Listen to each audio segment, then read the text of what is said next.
Hello everyone, I'm Mr. Five. Today, I'm going to tell you the story of a man who possesses the calmness of a warrior and the heart of a father. This story takes place at Charlotte Douglas International Airport on a May morning in 2024. The setting is a bustling airport, just like any other day, where everyone is rushing through their own lives. But amidst all the noise, there stands one man with a sacred mission. Our main character is Colonel Jamal Walker, a soldier who has dedicated his entire life to protecting his country. And now he is carrying out one of his final missions of honor, to escort the remains of Private First Class Caleb Scott, a young soldier who fell on the battlefield. Jamal enters the airport without fanfare, just with straight shoulders and a steady gaze. On his chest, he wears medals that don't speak of the pain, but serve as reminders of what he has endured. But that day, he is not just carrying a flag-draped coffin. He is carrying a promise. No one gets left behind. And from there, everything begins. As Jamal Walker stepped into the check-in area, he immediately sensed something was off. He had been to dozens of airports around the world, passed through hundreds of checkpoints, but today there was something cold in the air. The check-in clerk initially didn't look up at him, simply flipping through the papers he handed her, typing a few times on a keyboard before pausing. She furrowed her brow, glanced at her colleague, and muttered something that was inaudible. Their eyes quickly scanned Jamal, as if they were weighing something more than just verifying his information. "Sorry, sir," the young woman said, her smile stiff like it had been rehearsed. "It seems there's an issue with your ticket. We can't allow you to board the flight at this time." Jamal furrowed his brow but remained calm. "I'm on a mission escorting the remains of Private First Class Caleb Scott. I've submitted all the necessary documents, and this is a military mission." "Yes, I understand," she replied, but avoided his gaze. "It's just, there are some internal security regulations. It's a policy." The word policy. He had heard it too many times. Whenever someone didn't want to tell the truth, they would use policy as a shield. But this time, it wasn't just an administrative hassle. It was an insult. A man in uniform representing countless sacrifices was being stopped right in the heart of America for something vague called policy. The people in line behind him started whispering. Some passengers recognized his uniform. A middle-aged woman slowed her walk, glanced at him, and then whispered to her husband, "Must be some mistake." A young man, probably live-streaming his journey, began pointing his camera toward the check-in desk. "Excuse me," Jamal said, his voice still deep, but now a bit more firm. "I'm not here to cause trouble. I'm just doing my job. If there's an issue, I suggest you speak to someone who can make a decision." The clerk hesitated for a moment, then stepped back and entered the small room behind the counter. Jamal stood still. He didn't bow his head. He didn't show anger. It was just the silence of a man who had endured much greater things, but today he felt disrespected on the very land he had served. The people around began pulling out their phones, some recording videos, others speaking up. A man wearing an old Marine Corps hat walked up and stood next to Jamal. He didn't say anything, just nodded. A silent solidarity, no words needed.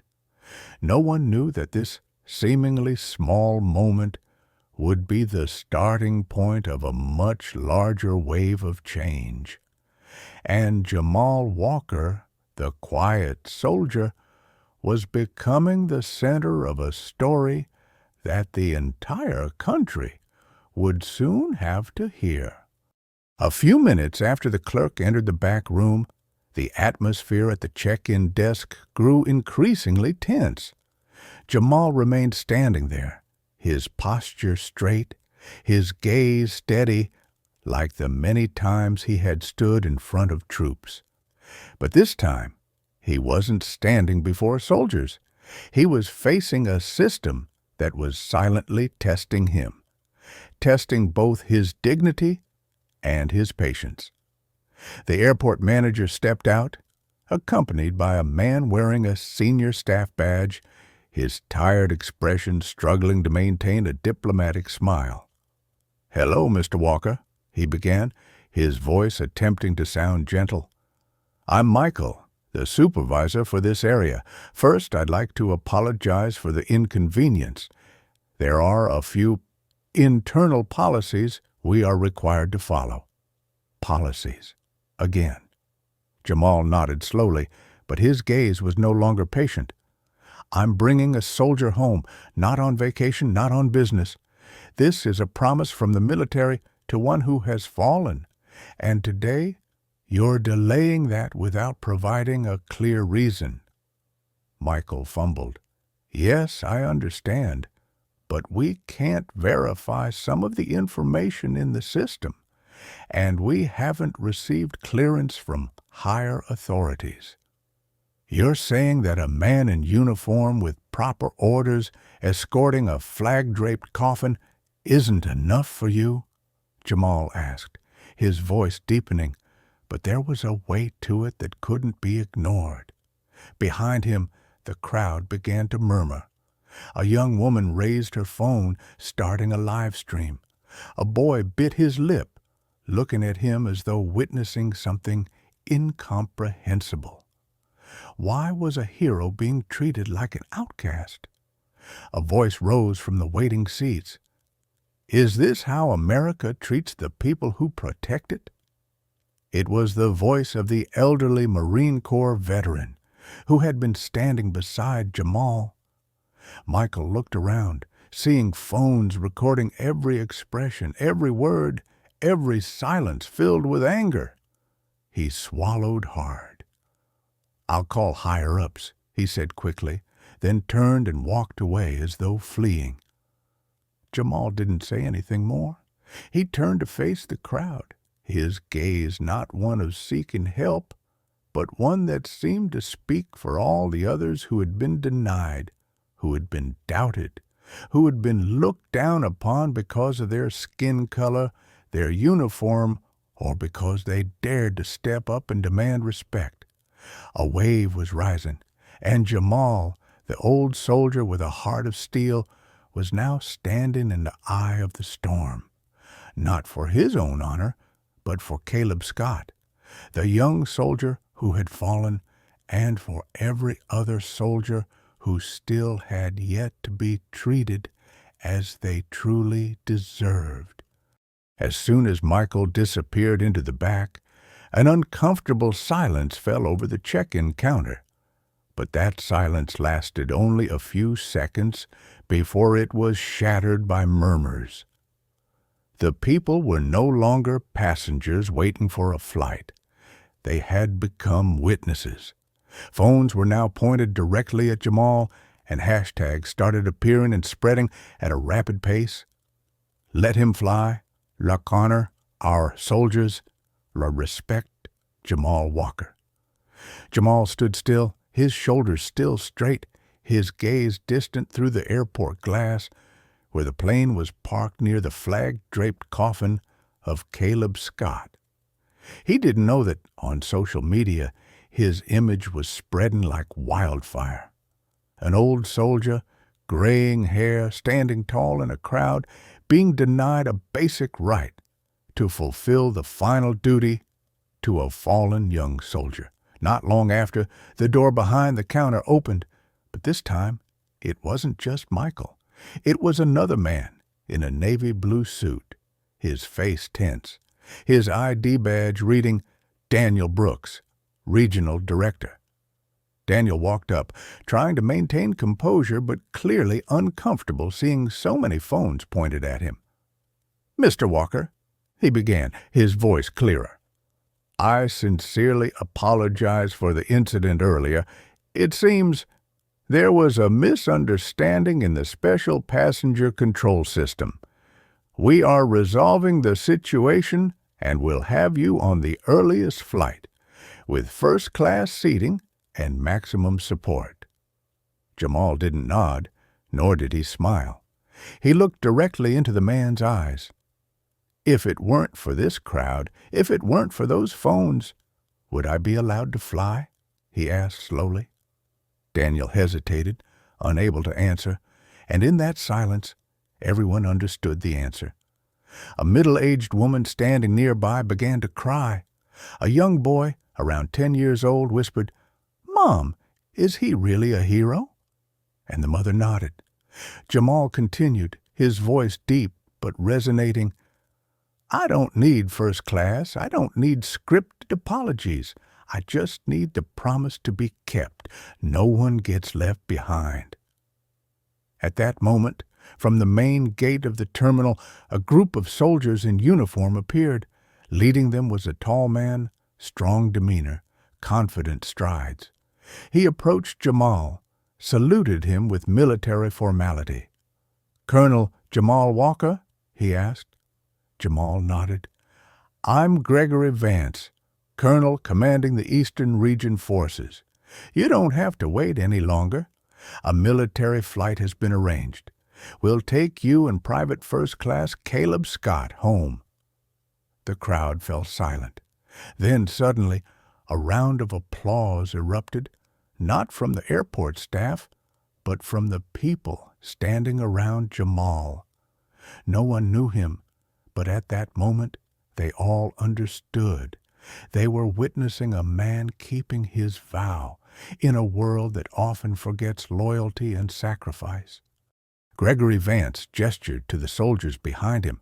Immediately, 2 young soldiers carefully stepped forward to lift the flag-draped coffin of Caleb Scott. Their hands trembled slightly, yet firmly, as if they were lifting the honor of an entire generation. Jamal stood by, holding the salute, his eyes steady, the light from the airport windows highlighting his uniform. Each medal on his chest now seemed to tell a part of the story. The black military vehicle was already parked outside the special entrance, silent, without sirens or fanfare, just a quiet solemnity. As the soldiers moved forward, everyone in the terminal instinctively stepped aside. No one said a word. No one raised their cameras. There was no anger, no social media storm, only pure respect. A living corridor was formed by strangers who now bowed their heads together before something greater than themselves. Sacrifice. Jamal walked beside the coffin, his expression not angry, not sad, but resolute. He wasn't just sending Caleb home. He was fulfilling the promise made by generations before him, a promise that required no paperwork, just a heart. And this time, he wasn't alone. An older woman, perhaps a former soldier, stood silently, saluting. A young boy removed his hat, pressing it to his chest. A janitor stood in the corner, wiping away tears. Gregory Vance walked slowly beside Jamal. "You did the right thing," he said softly. "And whether the world sees it or not, it always matters." Jamal didn't turn to him, just nodded. "I didn't do this for anyone's applause. I'm doing it for Caleb, for his mother waiting, for the oath we took when we first wore this uniform." The convoy began to move, leaving the airport through a private gate where there were no reporters, no flashbulbs. But that silence was the most noble thing of all. Not every act of righteousness needs to be recorded by the media. Some things just need to be done right, and that is enough. In the sky above Charleston, the light pink clouds of the afternoon slowly dispersed, and there, in the hearts of the hundreds who witnessed the events that day, a truth still quietly reverberated. Integrity may be delayed, but it can never be extinguished.